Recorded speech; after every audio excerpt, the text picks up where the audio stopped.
Currently Kirkland, your source for city news and events in the community. With Connie Turman at the news desk. Stay up to date with weekly news reports and what's happening in Kirkland. Now, here's Connie.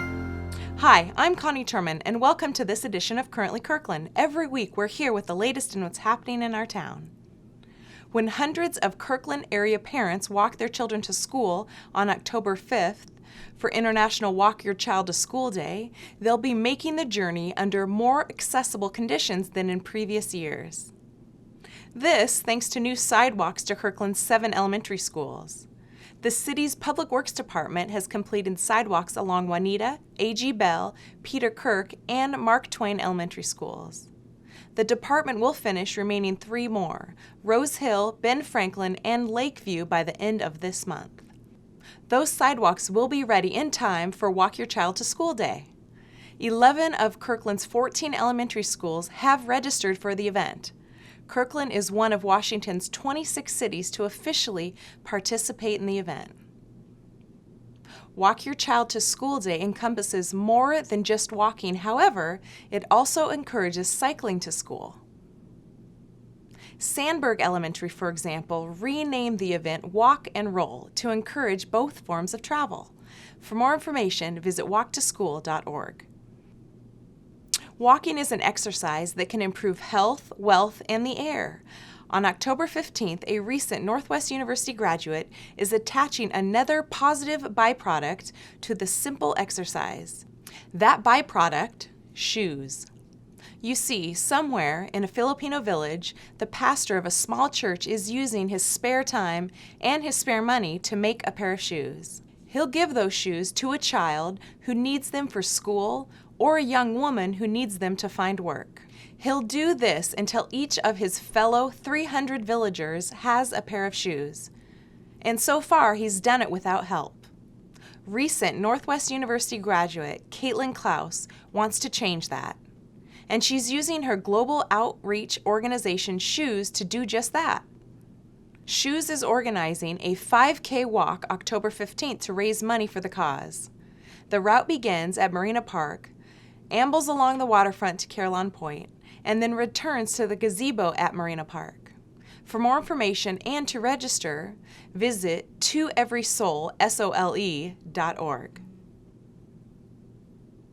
The Kirkland City Council will visit the Finn Hill neighborhood in a special meeting on October 19th to learn more about what's on residents' minds now that they are part of the City of Kirkland. On November 10th, the City Council will visit the Juanita neighborhoods for another special meeting. These visits are part of the Council's ongoing effort to discuss neighborhood issues in detail with residents. One of the subjects that is garnering discussion among some of the Finn Hills' 15,000 residents is how to use portions of the area's considerable open space. Nearly 1/5 of the neighborhood's 2,600 acres belongs to King County, the City of Seattle, or the State of Washington in the form of parks and open space. Currently, the neighborhood is engaged in a conversation with King County about a lacrosse field at Big Finn Hill Park and with the City of Kirkland about the relocation of a fire station. Neighborhood leaders are also discussing how to incorporate the Denny Creek Neighborhood Alliance's mission to include broader neighborhood goals. To learn more about the upcoming meetings, visit kirklandwa.gov. When the City of Kirkland began renovating the 85-year-old Sessions Funeral Home in 2008, its designers were aiming for a LEED Silver certification, the second of 4 rating levels through the leadership in the energy and environmental design, which was developed by the United States Green Building Council. The silver rating would have been a feat for such an old building, but the renovated City Hall Annex building did one better. Early this month, the U.S. Green Building Council awarded the city its gold certification for use of sustainable practices in the annex, which is located on First Street. This certification recognizes the city's use of site sustainability, water efficiency, energy conservation, building reuse, and renewable materials. And with a close look, you can see the evidence of these uses everywhere. The landscaping consists entirely of drought-resistant plants, and the restrooms have dual flush toilets. The natural ventilation system relies on exhaust fans, operable windows, and sun shading devices rather than an air conditioning system. Much of the original fir flooring was refinished, and any new floor covering is made of cork that is harvested without killing the tree. The countertops are made of a 100% post-consumer recycled paper product called Paperstone. If you're interested, you can visit the building during business hours or visit kirklandwa.gov/kirklandgreen to read a case study. On October 1st, Kirkland residents will have the opportunity to clear their garages and their consciences at the city's residential recycling event. From 9 a.m. to 3 p.m., the city will be collecting a wide range of items, including tires, fluorescents, scrap metal, mattresses and box springs, styrofoam, electronic equipment, and much more. To find out what else you can recycle, visit kirklandwa.gov.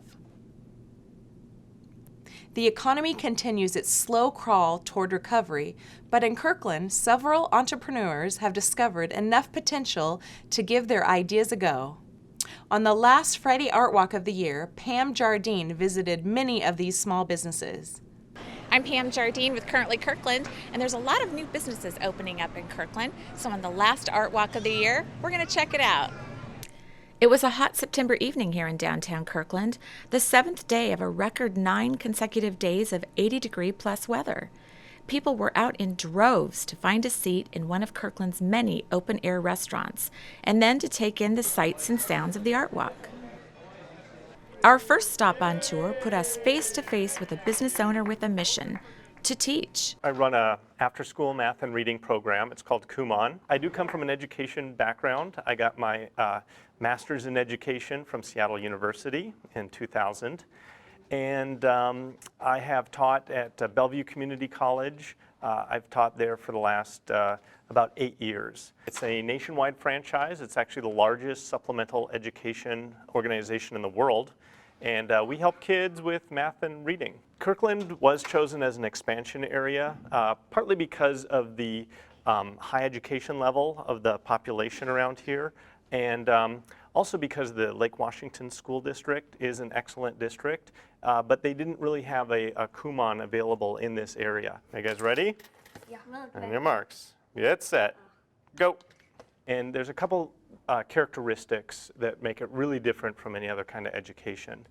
For one thing, everything is timed, and we believe that true mastery includes both speed and accuracy. So we like to make sure that the kids are fast and accurate with all their math and their reading. They are all moving at their own pace. That's why I have kids who are maybe in elementary school along with the junior high kids in the same classroom, because each one is working on their own individual assignments. Also, we believe in daily practice. So daily practice is an important part of Kumon, where they come to the center, but they also do some work at home as well. And what do you like best about Kumon? It's really fun, and I'm way ahead in school. I just love this downtown area. I'm right across from the Performance Center, the swimming pool, right close to the library, and right between two excellent schools with Peter Kirk and Lakeview. I'm right in between those two.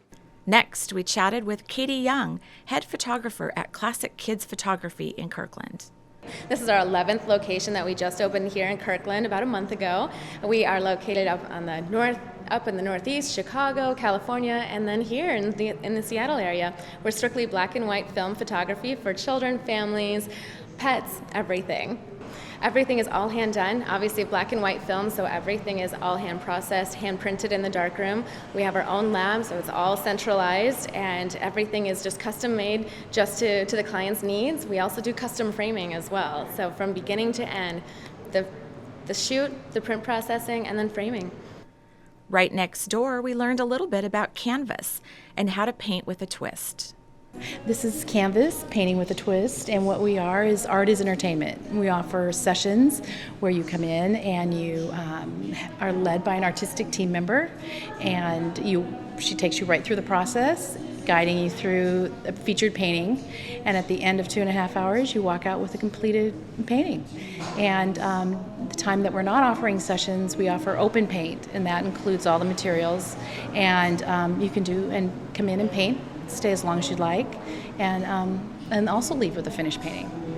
Sundays are family days. At 2 p.m. we offer a featured painting where we encourage families to come in, and we have a children's program. But during that time, we do not serve alcohol. I really felt that Kirkland, after I looked and really considered a lot of different areas, one being Kirkland, that Kirkland was absolutely where we would achieve the most success. Finally, we moseyed over to Asher's Men's Clothing and got the goods on their move to Kirkland. We are a men's clothing store, mostly for the guy's guy. We carry a lot of stuff, classic stuff, Stetson, Filson, stuff like that. But we go on the contemporary side, so fits that can fit the young guy and still look cool. And we like to pair them together, old with new and classic with more contemporary. It's been going great. Summer's a great time in Kirkland. We'll see how the fall goes, but we're excited. We got a lot of great stuff. We'd spent 2.5 years in business in Seattle, and we decided to move over here. We like the vibe better. We like the downtown Kirkland area. I live over here, so I've always kind of liked it over here. So it was kind of a natural move for us. We only had time to visit a few, but it's exciting to see so many new businesses pop up in Kirkland. Until next time, I'm Pamm Jardine for Currently Kirkland. Thanks for that story, Pam. Remember, you can access any episode of Currently Kirkland on demand on the city's website, on your mobile device, and on YouTube. We'd also love to hear from you. If you have any news tips, suggestions, or comments, please send them to kirklandtv@kirklandwa.gov. Thanks for watching Currently Kirkland. We'll see you next week.